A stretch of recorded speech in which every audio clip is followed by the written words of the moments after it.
Me mettre à genoux pour demander pardon à ma belle-sœur, juste parce que je lui ai dit de préparer elle-même. Nadège fixe sa belle-mère et sa belle-sœur, le cœur serré. Elle pousse un long soupir avant de dire calmement: « Je n'ai rien dit de grave, belle-mère. Me mettre à genoux juste pour ça ?» La belle-mère l'observe de haut, le regard froid, puis dit d'un ton méprisant: « Tu vis sous mon toit depuis que le propriétaire vous a renvoyé. Toi et mon fils, un simple loyer, vous n'arrivez même pas à le payer. Et moi, par bonté, je t'ai accepté ici parce que tu es la femme de mon fils. Et maintenant, tu te permets de manquer de respect à ma fille. C'est à cause de toi que je suis parti vivre dans ma deuxième maison, juste pour que vous soyez à l'aise, toi et mon fils. Et là, il se trouve que ma fille a divorcé de son mari pour venir habiter ici, et tu commences à lui manquer de respect. On te demande de t'excuser, et tu réponds: « Me mettre à genoux juste pour ça ?» La belle-mère s'approche un peu plus, la voix chargée de reproches.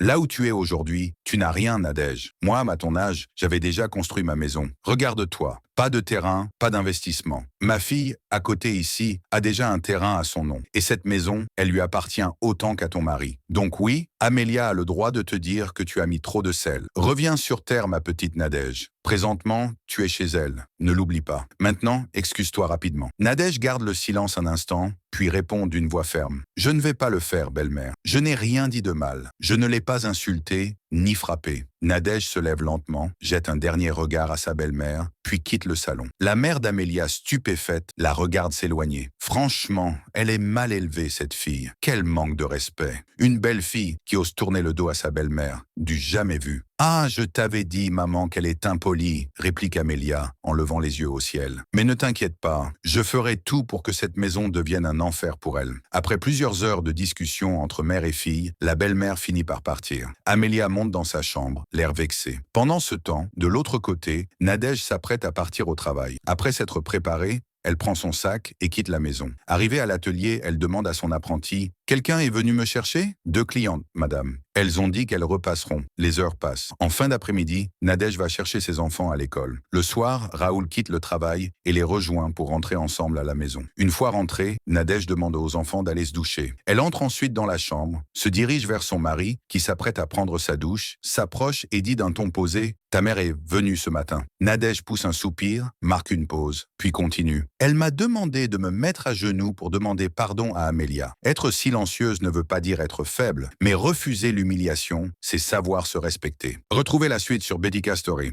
Betica Story, une histoire, une leçon.